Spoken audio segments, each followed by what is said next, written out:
দর্শক শুভেচ্ছা নেবেন। আওয়ামী টেলিভিশনের পক্ষ থেকে ফরাসি প্রেসিডেন্ট ইমানুয়েল ম্যাক্রো গতকাল আকস্মিক সফর করেছেন ফরাসি টেরিটরি নিউ ক্যালিডোনিয়া। আপনারা জানেন এক সপ্তাহের উপর নিউ ক্যালিডোনিয়াতে যে অশান্ত পরিবেশ তৈরি হয়েছে, সেই অশান্ত পরিবেশকে শান্ত করতে ফরাসি প্রেসিডেন্টের এই আকস্মিক সফর। এই সফরে তিনি বেশ কয়েকটি কার্যকরী উদ্যোগ নিয়েছেন, যেগুলোর মধ্যে রয়েছে তিনি প্যারিসপন্থী যে সমস্ত নেতাগুলো আছে তাদের সাথে দেখা করেছেন, পাশাপাশি বিরোধীপন্থী বা স্বাধীনতাপন্থী যে সমস্ত নেতা আছে তাদের সাথেও দেখা করেছেন।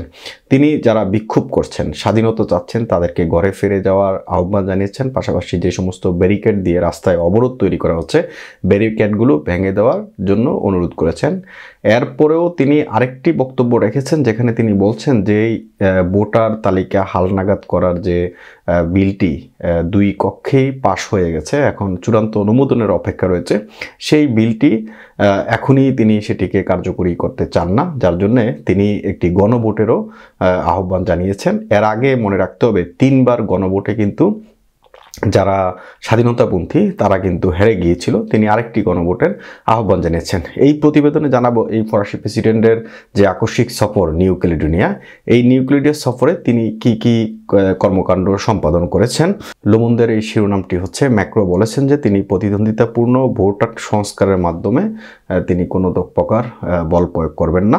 প্রশান্ত মহাসাগরে ফরাসি ভূখণ্ড সফরে স্থানীয় ভোটার তালিকা সংস্কারের পরিকল্পনা নিয়ে দাঙ্গার পর রাষ্ট্রপতি তার অনুগত এবং স্বাধীনতার পক্ষের নেতাদের সাথে দেখা করেছেন। ফরাসি রাষ্ট্রপতি ইমানুয়েল ম্যাক্রো বৃহস্পতিবার 22 মে দাঙ্গা বিধ্বস্ত নিউ ক্যালিডোনিয়া সফরে বলেছেন তিনি প্রতিদ্বন্দ্বিতাপূর্ণ ভোট সংস্কারের মাধ্যমে কোনো প্রকারের জোর করবেন না, যা ফরাসি প্রশান্ত মহাসাগরীয় অঞ্চলে মারাত্মক অস্থিরতা সৃষ্টি করেছে। স্থানীয় নেতাদের জন্য তিনি আরও সময় দিতে চান। দ্বীপপুঞ্জের ভবিষ্যতের জন্য একটি বিকল্প চুক্তি নিয়েও তিনি আসতে চান। নিউ ক্যালিডোনিয়ার উভয় পক্ষের নেতাদের সাথে একদিনের বৈঠকের পর কথা বলা আদিবাসী কনাক জনগণের মধ্যে যারা স্বাধীনতা চান এবং প্যারিসপন্থী নেতারা যারা তা করেন না, অর্থাৎ স্বাধীনতা চান না, ম্যাক্রন একটি রোডম্যাপ তৈরি করেছিলেন, যা তিনি বলছিলেন যে দ্বীপপুঞ্জে আরেকটি গণভোট হতে পারে। এর আগে 2018 থেকে 2021 সালের মধ্যে 3টি গণভোট স্বাধীনতার বিরুদ্ধে না ভোট দেয়, অর্থাৎ যারা স্বাধীনতা চাচ্ছে তাদের বিপক্ষে এই ভোটগুলো গিয়েছিলেন। তিনি বলেছেন যে দ্বীপপুঞ্জের জন্য নতুন একটি রাজনৈতিক চুক্তিকে আরেকটি গণভোট হতে পারে, যা তিনি আশা করেন যে স্থানীয় নেতারা বিক্ষোভকারীদের ব্যারিকেডগুলো ভেঙে দেওয়ার পরে আগামী সপ্তাহ এবং মাসগুলিতে একমত হবেন, জরুরি অবস্থা তুলে নেওয়ারও শান্তি ফিরে আসার অনুমতি দেওয়া হয়। আগেই বলা রাখা ভালো, এই সমস্ত স্বাধীনতাপন্থী নেতারা কিন্তু প্যারিস থেকে যে প্রস্তাব দেওয়া হয়েছিল ভিডিও কনফারেন্সের মাধ্যমে তারা একটি সাক্ষাৎ করতে চেয়েছিলেন প্যারিসপন্থীরা, কিন্তু স্বাধীনতাপন্থীরা সেটি প্রত্যাখ্যান করেছিলেন। তার ফলেই কিন্তু ফরাসি প্রেসিডেন্ট ইমানুয়েল ম্যাক্রোর এই আকস্মিক সফর নিউ ক্যালিডোনিয়া। পরবর্তীতে এই স্বাধীনতাপন্থী নেতারা কিন্তু ফরাসি প্রেসিডেন্টের সাথে সাক্ষাৎ করেছেন এবং তিনি একটি সমঝোতার কথা বলছিলেন যে 1 মাসের মধ্যে যে জরুরি অবস্থা জারি রয়েছে বর্তমানে এবং 1000 অতিরিক্ত নিরাপত্তা কর্মী এখন প্যারিস থেকে পাঠানো হয়েছে সেখানে। এই নিরাপত্তা কর্মীরা কিন্তু সেখানে অবস্থান করবেন যতক্ষণ না পর্যন্ত সেখানে শান্তি ফিরে আসে।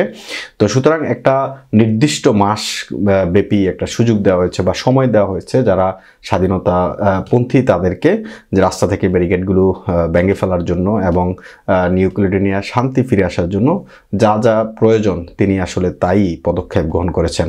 ম্যাক্রো তিনি বলছেন যে আমি প্রতিশ্রুতি দিয়েছি যে বর্তমান প্রেক্ষাপটে এই সংস্কারটি আজকে জোর করে ঠেলে দেওয়া হবে না, অর্থাৎ যে সংস্কার ভোটার তালিকা হালনাগাদ করার যে সংস্কার, এই সংস্কারটি কারো উপরে চাপিয়ে দেওয়া হবে না, অর্থাৎ একটা বৈশ্বিক চুক্তি করে শান্ত বা সংলাপ পুনরায় চালু করার জন্য তিনি কয়েক সপ্তাহ সময় নিয়েছেন। ম্যাক্রো বলছেন যে তিনি 1 মাসের মধ্যে তিনি এই বিষয়টা আরও গভীরভাবে চিন্তা করবেন।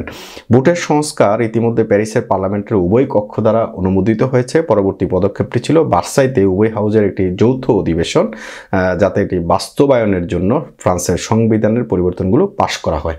তো সুতরাং উভয় কক্ষেই এটি পাশ হয়েছে, এখন শুধুমাত্র একটি সাংবিধানিক যে পরিবর্তন এইটা পাশ করা শুধু বাকি রয়েছে, অর্থাৎ জুনের শেষের দিকে এটি একটি প্রত্যাশিত ছিল যে জুনের শেষের দিকে হয়তো এটি সাংবিধানিক পরিবর্তন এনে নিউ ক্যালিডোনিয়া যে ভোটার তালিকা হালনাগাদ সেই কার্যক্রম শুরু হবে। আর এর মধ্যে নিউ ক্যালিডোনিয়ায় যারা আদিবাসী আছে, কানাক উপজাতি, তারা কিন্তু আসলে এই বিষয়টি মেনে নেয়নি।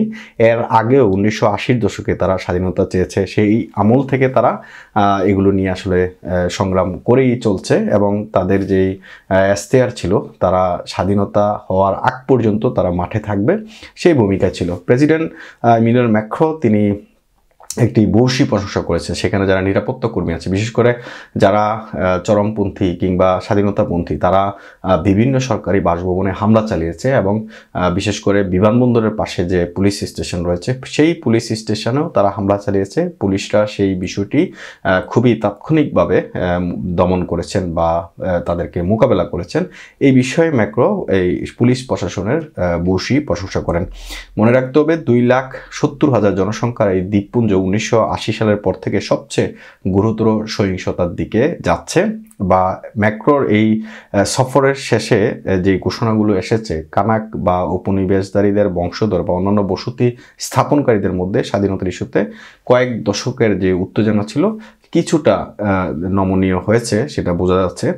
দিনের শুরু করেছিলেন তিনি যেভাবে, ম্যাক্রো বিক্ষোভকারীদের ব্যারিকেড অবসানের চাপ দিয়েছিলেন এবং অস্থিরতা প্রতিরোধে সব ধরনের সহায়তা করার জন্য যে পুলিশ প্রশাসন পাঠানো হয়েছে সেখানে, এবং তিনি সেই বিষয়ে বলেছেন যতক্ষণ পর্যন্ত সেখানে শান্তি ফিরে না আসে ততক্ষণ পর্যন্ত সেই পুলিশ কর্মকর্তারা সেখানে অবস্থান করবেন। যদিও 26 জুলাই থেকে প্যারিসে অলিম্পিক শুরু হচ্ছে, সেই অলিম্পিক সুরক্ষায় কিন্তু ইতিমধ্যে ফ্রান্সের পুলিশের উপর প্রচণ্ড একটা চাপ তৈরি হয়েছে নতুন করে। তারপরেও তিনি সেখানে এই পুলিশ সদস্যগুলোকে রাখবে, কেননা নিউ ক্যালিডোনিয়ায় শান্তি ফিরে আসার আগ পর্যন্ত। এখানে একটা বলা হয়েছে যে প্যারিস থেকে নিউ ক্যালিডোনিয়া পর্যন্ত বিশ্বজুড়ে উড়ে যাওয়ার মাধ্যমে ম্যাক্রো তার অফিসের ভার নিয়ে এসে এই সংকট মোকাবেলা করছেন। অর্থাৎ প্যারিসে নানান কার্যক্রম থাকার পরেও তিনি কিন্তু নিউ ক্যালিডোনিয়া চলে গেছেন, কারণ সেখানকার পরিস্থিতি দিন দিন ভয়াবহ হতে যাচ্ছিল।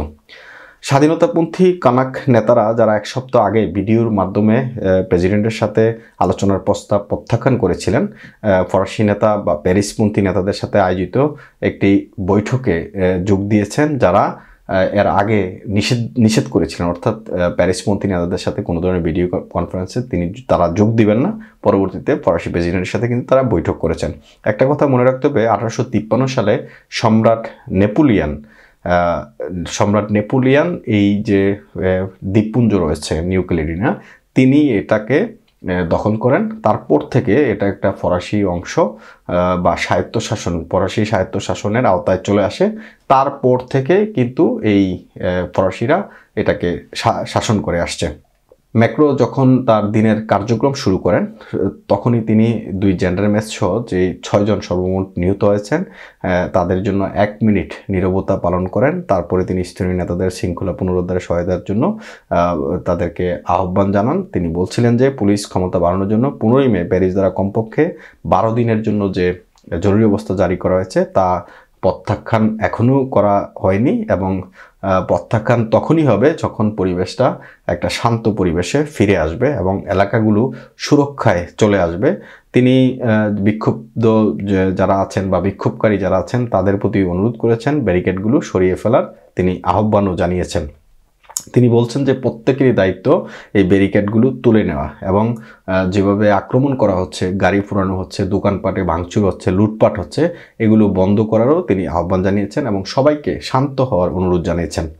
এছাড়া নুমেয়ায় যে আন্তর্জাতিক বিমানবন্দর রয়েছে সেই বিমানবন্দরটি এখন পর্যন্ত আন্তর্জাতিক ফ্লাইটের জন্য বন্ধ রয়েছে, অর্থাৎ বাণিজ্যিক ফ্লাইটের জন্য বন্ধ রয়েছে, এবং খুব দ্রুত সেটা খুলে দেওয়ারও তিনি প্রত্যাশা ব্যক্ত করেছেন যখন পরিস্থিতি স্বাভাবিক হয়ে যায়। তো সুতরাং এই যে প্রতিবেদনটা লোমন্দের, এই প্রতিবেদনের মাধ্যমে যেটা বুঝতে পেরেছি সেটা হচ্ছে নিউ ক্যালিডোনিয়া যে অশান্ত পরিবেশ, সেই অশান্ত পরিবেশটাকে শান্ত করার জন্য ফরাসি প্রেসিডেন্ট যে আকস্মিক এই সফর অনেকাংশে এটা সফল হয়েছে। কেননা যারা বিক্ষোভকারী আছেন বা স্বাধীনতাপন্থী আছেন তারা কিন্তু প্যারিস থেকে যখন প্রস্তাব পাঠানো হয়েছিল যে ভিডিও কনফারেন্সের মাধ্যমে প্যারিসের নেতাদের সাথে তাদের একটা বৈঠক করার, তারা কিন্তু প্রত্যাখ্যান করেছেন। পরবর্তীতে ফরাসি প্রেসিডেন্ট সেখানে যাওয়ার পর সেই পরিবেশটা কিন্তু চেঞ্জ হয়ে গেছে এবং বিক্ষোভকারী বা স্বাধীনতাপন্থী তারা কিন্তু ফরাসি প্রেসিডেন্টের সাথে এক টেবিলে বসে বৈঠক করেছেন। বলা যায় যেই অবস্থা তৈরি হয়েছিল, যে অশনীয় অবস্থা তৈরি হয়েছিল, ভয়াবহ অবস্থা তৈরি হয়েছিল, যেখানে রাস্তাঘাটে বিক্ষুব্ধ জনতা ব্যারিকেড তৈরি করে সাধারণ বা স্বাভাবিক যে জীবনযাপন, সেই স্বাভাবিক জীবনযাপন ব্যাহত হতে যাচ্ছিল, সেই পরিস্থিতি আস্তে আস্তে ধীরে ধীরে কমতে শুরু করেছে। এবং ফরাসি প্রেসিডেন্টের এই প্রস্তাবগুলোর পর বা এই বক্তব্যগুলোর পর আমি আশা করি যে হয়তোবা নোউমেয়ায় শান্তি ফিরে আসবে এবং নিউ ক্যালিডোনিয়ায় আগের যে পরিবেশ, সেই পরিবেশ বিরাজ করবে।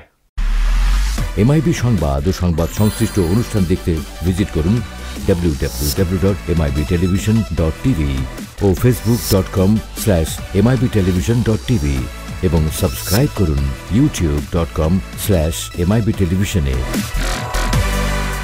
MIB টেলিভিশন, সত্য খবর, সঠিক খবর।